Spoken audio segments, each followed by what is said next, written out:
Hi folks, Ergelt here. In our society, we have instituted laws against discrimination on the basis of gender, sexual orientation, race, religion, ethnicity, and even disability.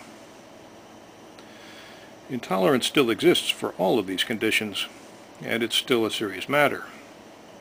But there is one form of intolerance which has not attracted legislative attention. I'm talking about intolerance of obese people. Here's a quote from the American Obesity Association. No human condition, not race, religion, gender, ethnicity, or disease state, compares to obesity in prevalence and prejudice, mortality and morbidity, sickness and stigma. Mark Rowling, a professor at Western Michigan University, reviewed 29 research studies of employment discrimination. Here are just a few of the things he found. Overweight persons were frequently stereotyped as emotionally impaired, socially handicapped, and as possessing negative personality traits. Wages of mildly obese white women were 5.9% lower, solely because of their weight. Wages of severely obese white women were 24.1% lower. Studies show that overweight persons are consistently denigrated by doctors, nurses, peers, small children, and their own parents. In the United States, Michigan is the only state which prohibits employment discrimination on the basis of weight. No other state has any laws on the books dealing with this form of discrimination. Think for a moment what we are doing to our fellow human beings.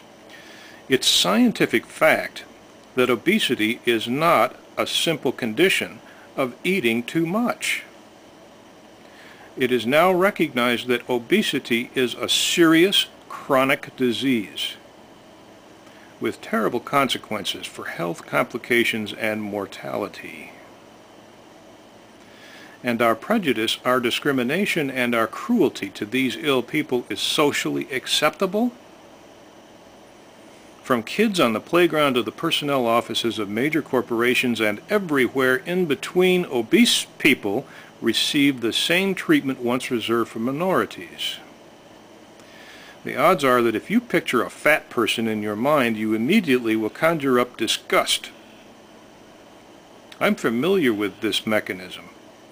My parents demonstrated it when asked to conjure up the image of a black person 50 years ago. We're making progress on some forms of prejudice, though I think we still have a long way to go. But for prejudice against obesity, we're not even to the starting gate. One study found that for obese students, the school experience is one of ongoing prejudice, unnoticed discrimination, and almost constant harassment. From nursery school through college, fat students experienced ostracism, discouragement, and sometimes violence. They are subjected to hurtful comments, weight-related teasing, jokes, and derogatory names. Another study found a correlation between frequent teasing during childhood and negative body image problems in adulthood. This is serious stuff. Negative body image problems are a risk factor for eating disorders such as anorexia, bulimia, and binge eating. Once you get it in your head that you are ugly and worthless, self-destructive behavior often follows. Prejudice is also firmly entrenched in the medical system.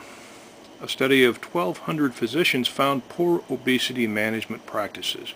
Physicians did not intervene as much as they should, and they were unlikely to refer a patient to a weight loss program. 18% reported that they would discuss weight management with overweight patients. 18% will talk to their patients about it.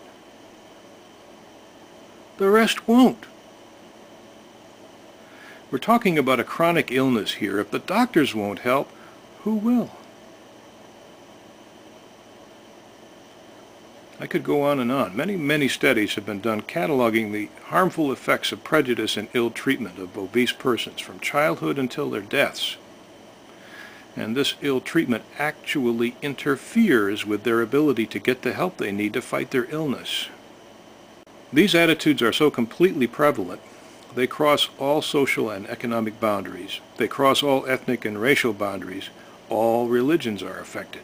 These prejudices target both men and women. Studies suggest women are disproportionately affected by it. Well, I say it's time we start changing this prejudice. I think we need to re-examine our attitudes. We've had practice at this sort of re-examination. We're making progress on other forms of prejudice and discrimination. It's slow going, and we have a long road ahead, but we know how to do this. So please help me with this. Think about what you're doing. Think about what your kids are doing. Make sure you're not contributing to this problem. Help spread the word. It's not okay to treat other people differently just because their skin is different, or they believe different things, or because they suffer from a disease. It's not okay to be cruel to them. They're as human as you are. Treat them with dignity and compassion. And if you could love them just a little, it could make a big difference in their lives and in your own.